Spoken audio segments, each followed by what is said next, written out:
Hi everybody, happy Thursday, March 26th. It is actually nighttime. I was pretty busy today, so I didn't get to record earlier, so I apologize. Today I'm going to be reading you My School's a Zoo by Stu Smith, and it's illustrated by David Catrell. So with permission from Scholastic, I will be reading My School's a Zoo.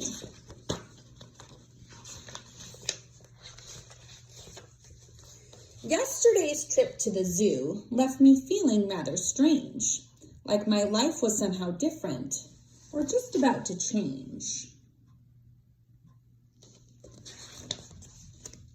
My parents didn't look the same. I watched them snort and drool.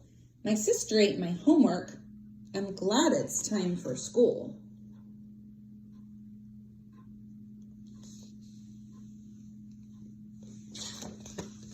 As I climbed aboard the school bus, my heart began to race. The driver waved his hairy arms with banana on his face. Animals crammed in every seat. Where'd all the people go? There has to be an answer. I bet Miss Wright will know.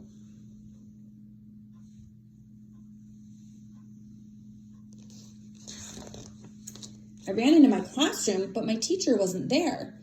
I would have told the sub if she hadn't been a bear. There were beehives in my desk and lizards at my feet. A goat ate all my pencils. There were needles on my seat.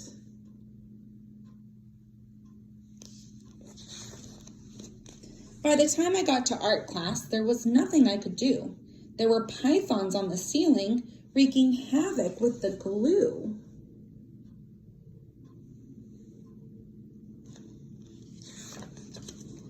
Computer lab was crazy. The mice were eating slugs. The computers didn't work on account of all the bugs.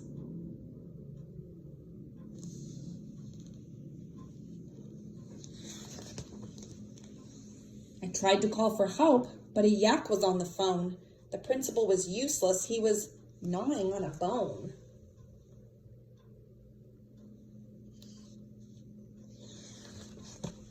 The librarian caught me hiding, and she threw me quite a look. As I glanced around the room, I noticed worms in every book.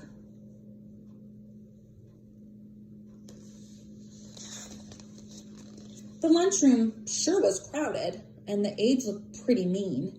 The lions and the wildebeest were causing quite a scene. The lobster in my lunchbox snapped its claws up in the air. A vulture watched me patiently so he could take his share. The turtles on the playground were spinning down the slide, while hyenas laughed in chorus and a hippo took a ride.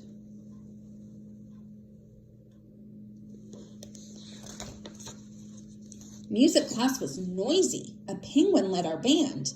The ostrich missed his cue, and the monkey smashed his hand.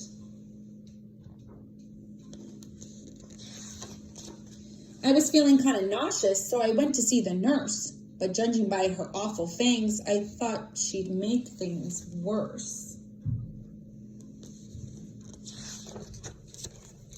There were starfish on my papers, and a beaver cleaned the boards. The seal clapped 2 erasers, while a fox gave out awards. The bus ride home was dreadful. The skunks made quite a stink. Did the zoo trip cause this mess? I closed my eyes to think. The next thing that I knew, the driver tapped my hand. Things seemed back to normal with my sister eating sand.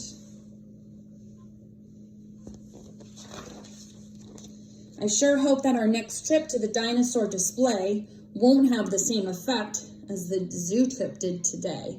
But that could never happen. The dinosaurs are gone. At least, I think they are. Then again, I could be wrong.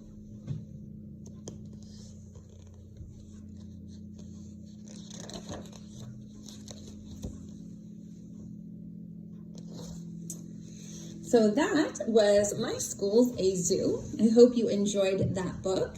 Stay tuned for my reading of our final chapter of our Pirates Past Noon from our Magic Treehouse story. See you soon.